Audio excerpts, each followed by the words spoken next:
গল্পকথা by Rubel চ্যানেলে আপনাদের সবাইকে জানাই স্বাগতম। আজকে আমরা পাঠ করব বিখ্যাত শিশু সাহিত্যিক উপেন্দ্রকিশোর রায়চৌধুরীর লেখা রূপকথা কুজো-বুড়ির কথা। এক যে ছিল কুজো বুড়ি।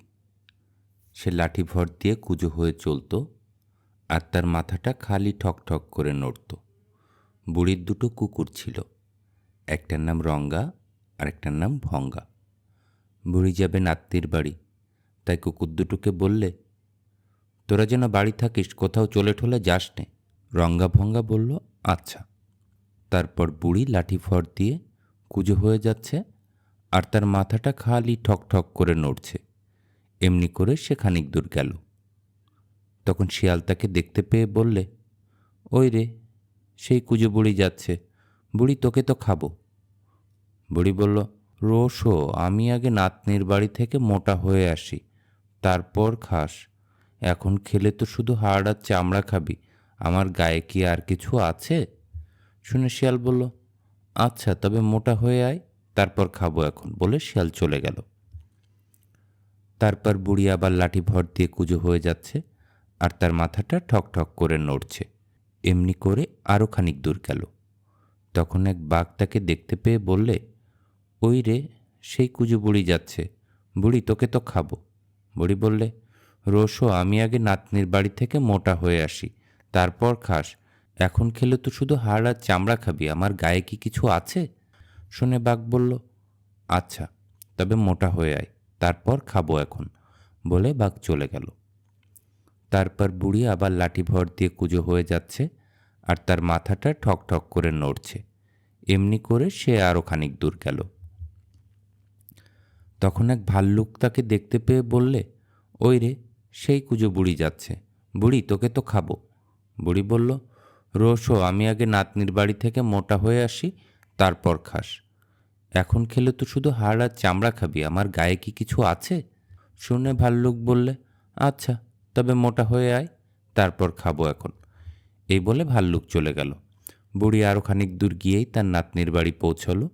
সেখানে দই আর ক্ষীর খেয়ে খেয়ে এমন মোটা হলো যে কি বলবো, আর একটু মোটা হলেই সে ফেটে যেত। তাই সে তার নাতনিকে বলল, ওগো নাতনি, আমি তো বাড়ি চললুম, এভাবে আমি আর চলতে পারবো না, আমাকে গড়িয়ে যেতে হবে। আবার পথে ভাল্লুক, বাঘ, শিয়াল হা করে বসে আছে, আমাকে দেখতে পেলেই ধরে খাবে। এখন বল দেখি কি করি?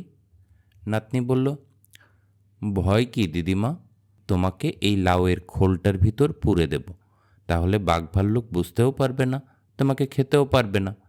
বলে সে বুড়িকে একটা লাউয়ের খোলের ভিতর পুরে তার খাবার জন্য চিড়ে আর তেঁতুল সঙ্গে দিয়ে হেইয়ে বলে লাউয়ে ধাক্কা দিলে, আর লাউ গাড়ির মতন গড়গড়িয়ে চলল।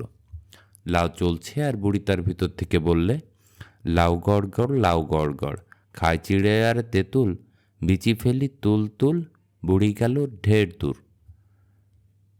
পথের মাঝখানে সেই ভাল্লুক খা করে বসে আছে বুড়িকে খাবে বলে। সে বুড়ি ঠুড়ি কিচ্ছু দেখতে পেলে না, খালি দেখলে একটা লাউ গড়িয়ে যাচ্ছে। লাউটাকে নেড়ে চেড়ে দেখলে বুড়িও নয়, খাবার জিনিসও নয়, আর তার ভিতর থেকে কে যেন বলছে, বুড়ি গেল ঢের দূর। শুনে সে ভাবলে বুড়ি চলে গিয়েছে। তখন সে ঘোত করে তাতে দিলে এক ধাক্কা, আর সেটা গাড়ির মতো গড়গড়িয়ে চলল। লাউ চলছে, আর বুড়ি তার ভেতর থেকে বলছে, লাউ গড়গড়, লাউ গড়গড়, খায় চিড়ে আর তেঁতুল, বিচি ফেলি টুল টুল, বুড়ি গেল ঢের দূর। আবার খানিক দূরে বাঘ বসে আছে বুড়িকে খাবে বলে। সে বুড়িকে দেখতে পেল না, খালি দেখলে একটা লাউ গড়িয়ে যাচ্ছে। সেটাকে নেড়ে চেড়ে দেখলে বুড়িও নয়, খাবার জিনিসও নয়, আর তার ভিতর থেকে সেজন্য বলছে, বুড়ি গেল ঢের দূর। শুনে সে ভাবল বুড়ি চলে গিয়েছে। তখন সে ঘোত করে তাতে দিল এক ধাক্কা, আর সেটা গাড়ির মতন গড়গড়িয়ে চলল। লাউ চলছে, আর বুড়ি তার ভিতর থেকে চললে, লাউ গড় গড়, লাউ গড় গড়, খায় চিড়ে আর তেঁতুল, বিচি ফেলি টুল টুল, বুড়ি গেল ঢের দূর।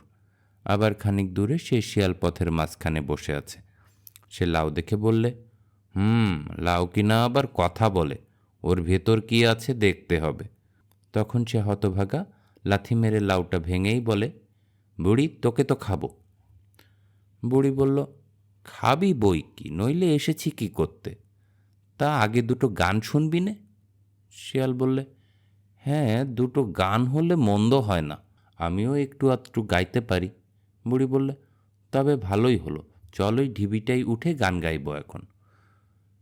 বলে বুড়ি সেই ঢিবির উপরে উঠে সুর ধরে চেঁচিয়ে বলল, আয় রঙ্গা বঙ্গা ভূতু। অমনি বাড়ির দুই কুকুর ছুটে এসে একটা ধরল শিয়ালের ঘাড় আর একটাই ধরল তার কোমর। ধরে টান কি টান! শিয়ালের ঘাড় গেল ভেঙে, কোমর গেল ভেঙে, জিভ বেরিয়ে গেল, প্রাণ বেরিয়ে গেল, তবু তারা টানছেই টানছে, খালি টানছে। গল্প পাঠ ভালো লাগলে চ্যানেলটি সাবস্ক্রাইব করুন। আর কী কী ধরনের গল্প শুনতে চান কমেন্ট বক্সে লিখুন। আবার কথা হবে নতুন কোনো পর্বে। ততক্ষণ ভালো থাকুন।